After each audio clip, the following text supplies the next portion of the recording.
Mudah-mudahan semua kita yang hadir pada malam ini dipanjangkan umurnya, dimudahkan rezekinya, dan dijauhkan dari segala malapetaka dan musibah yang dapat menimpa.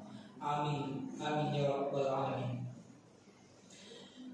Puji syukur yang tak terhingga kita senantiasa panjatkan kehadirat Allah Subhanahu wa Ta'ala, di mana pada malam ke-25 bulan suci Ramadan ini Allah masih memberikan kepada kita kesehatan jasmani dan rohani. Betapa tidak banyak di antara saudara-saudara kita yang tidak bisa membersamai kita pada malam yang berbahagia ini karena sedang diuji sakit oleh Allah Subhanahu wa Ta'ala. Selanjutnya kita bersyukur kepada Allah Subhanahu wa Ta'ala karena pada malam yang berbahagia ini Allah masih memberikan kepada kita hidayah dibandingkan dengan teman-teman kita, saudara-saudara kita. Pada saat tadi saya lewat dari sini penuh di kafe-kafe, dia lebih memilih nongkrong di Bandung dengan datang ke masjid bersama kita pada malam yang berbahagia ini. Semoga mereka secepatnya mendapat hidayah. Teman-teman, jangan lupa tonton terus. Like, comment, dan subscribe. Assalamualaikum warahmatullahi wabarakatuh. Alhamdulillah, alhamdulillahillazi arsala rasulahu bil huda wa dinil haqq liyudhhirahu 'ala ad-dini kulli walau karihal kafirun. Asyhadu an la ilaha illallah wahdahu la syarika lah wa asyhadu anna Muhammadan 'abduhu wa rasuluh. Allahumma shalli 'ala sayyidina Muhammad wa 'ala alihi wa ashabihi al-mujahidin at-ta'ibin. Amma ba'd.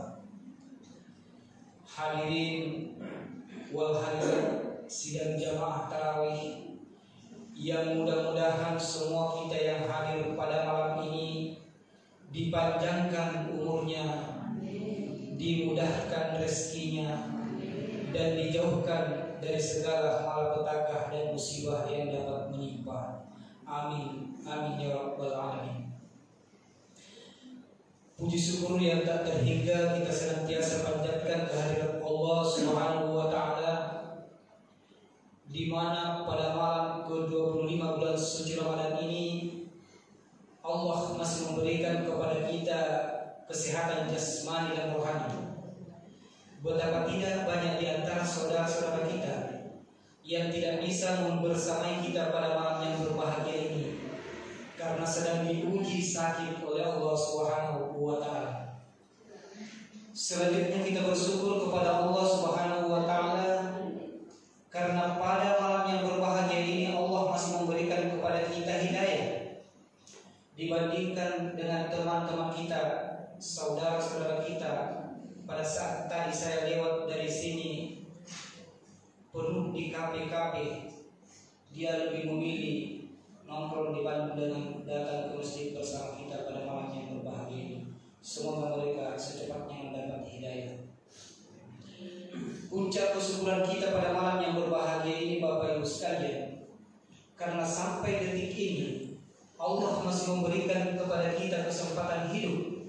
Karena banyak di antara saudara kita, mungkin itu bapak kita, ibu kita, anak kita, yang tidak lagi bisa hadir bersama kita pada malam yang berbahagia ini karena telah dipanggil oleh Allah Subhanahu wa Ta'ala mempertanggungjawabkan seluruh rangkaian ibadah yang telah dia lakukan selama hidup di permukaan bumi ini. Salawat dan taslim kita persembahkan kepada Nabiullah Muhammad sallallahu alaihi wasallam, Nabi sebagai rahmatan lil alamin. Hadirin wal hadirat sidang jamaah tarawih yang sangat berbahagia. Ini adalah malam ke-25.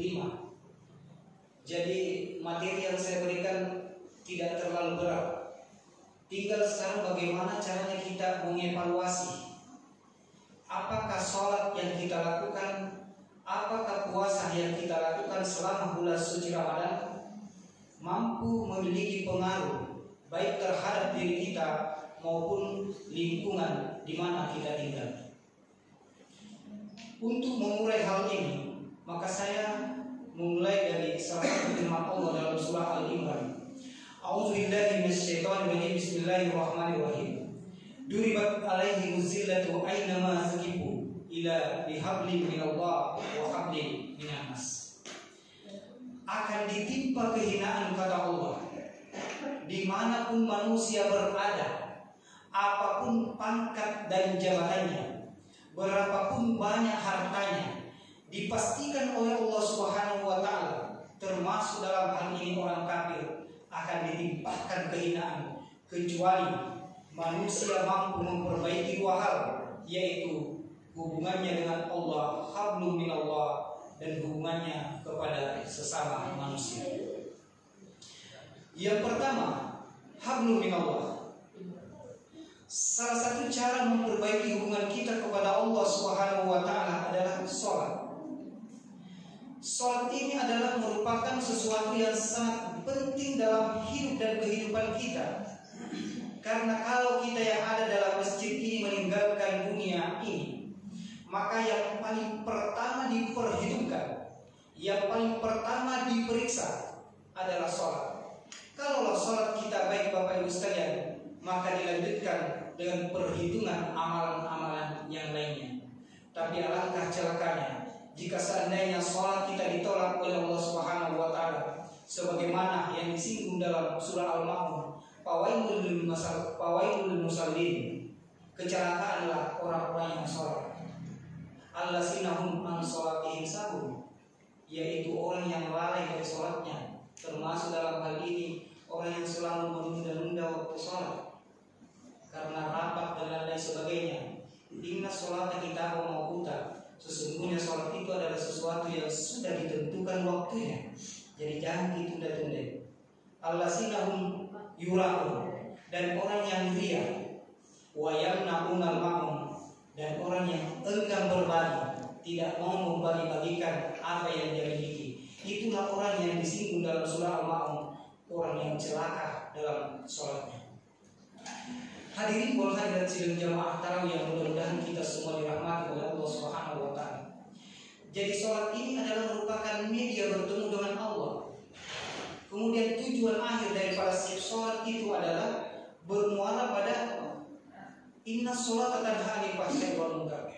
Jadi harus kita pastikan bahwa salat yang kita lakukan sampai detik ini mampu mengawal kita di seluruh aktivitas hidup dan kehidupan kita. Salat yang kita lakukan harus mampu mencegah kita dari perbuatan-perbuatan yang bertentangan dengan agama. Yang kedua, hablum minan nas. Jadi kalau hubungan kita kepada Allah Subhanahu wa taala baik dan berkualitas, maka dia pasti akan terlihat bagaimana hubungan kita kepada sesama manusia. Sebagaimana sabda Nabi besar Muhammad SAW, "Man kana yu'minu billahi wal yawmil akhir falyuhsin jarahu, wa man kana yu'minu billahi wal yawmil akhir falyukrim dayfahu, wa man kana yu'minu billahi wal yawmil akhir falyakul aw liyasmut."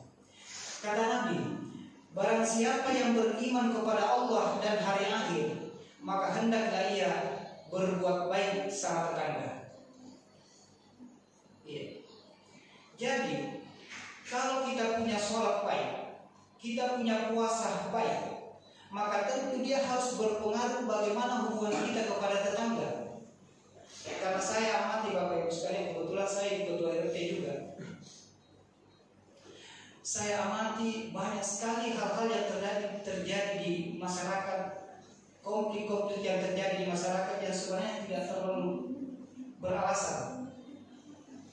Contohnya, ada warga yang konflik gara-gara ayam, ada masyarakat yang konflik gara-gara sampah, ada warga yang konflik gara-gara anak, ada yang konflik karena sejengkal tanah dan lain sebagainya.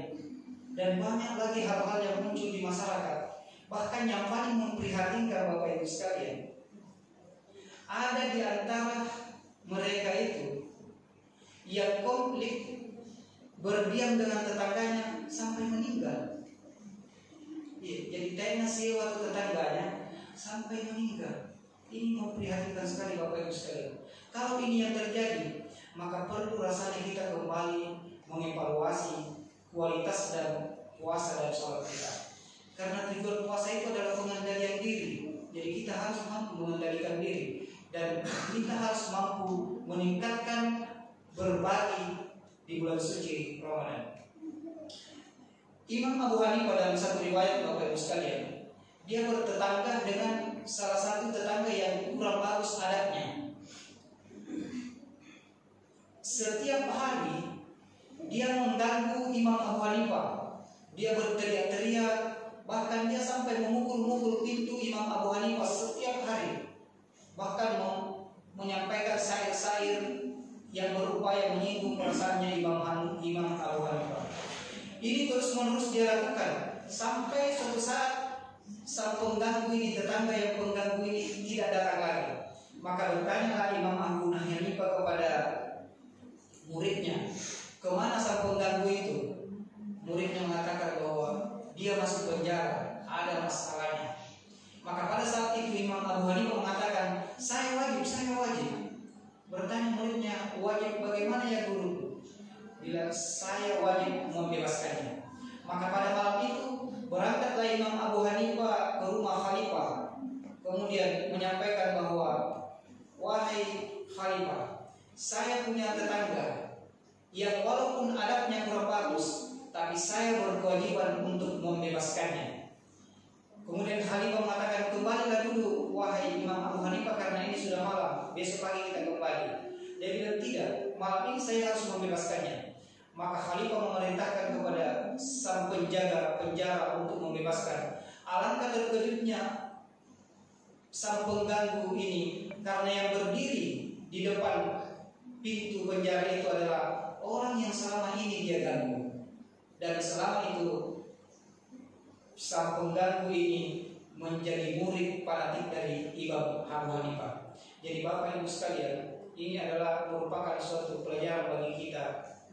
Kalau ada, tapi semoga tidak, kalau ada di antara tetangga kita yang kurang bagus adatnya, jangan kita ikut arus.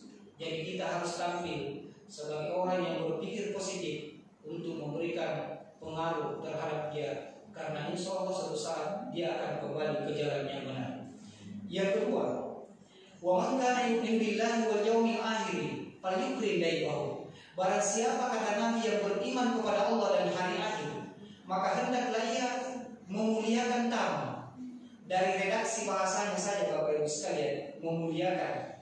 Jadi siapapun yang datang ke rumah kita, apakah orang kaya atau orang miskin, punya jabatan ataupun tidak punya jabatan, atau mau minta sumbangan sekalipun, maka kita wajib untuk memberikan kemuliaan, memuliakan dia. Karena kenapa?